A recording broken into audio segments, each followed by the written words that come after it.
mau seharian jajan-jajan lagi 24 jam cuma makan yang pedas dan berkuah-kuah yang ada di sekolah. Kira-kira sih kami bisa nggak ya makan yang berkuah aja yang ada di SMK Pasundan 7?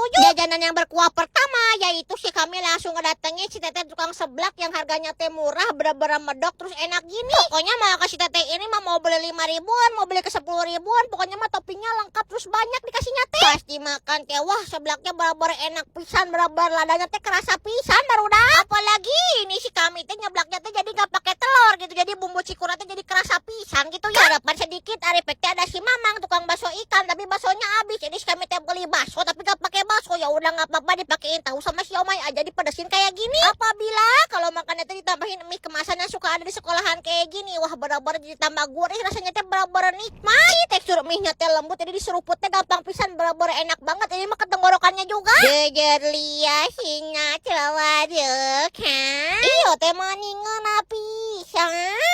Sebelah si Mamang tukang bakso ikan, ada si Mamang tukang apa ini teh batagor kuah. Wah si kami teh udah lama nggak beli batagor kuah. Kaki makan teh ternyata si kami teh udah lama nggak makan batagor kuah, ternyata seenak ini. Apalagi batagornya yang tahu ini, wah bener-bener juara banget pokoknya mah. Urusan minumannya mah karena tadi yang udah pedas-pedas jadi si kami minum teh. Wah ini mah bener-bener segar banget, ketenggorokannya juga bener-bener nikmat. Lanjut part 2 atau jajan-jajanan serba berkuah di mana lagi ya?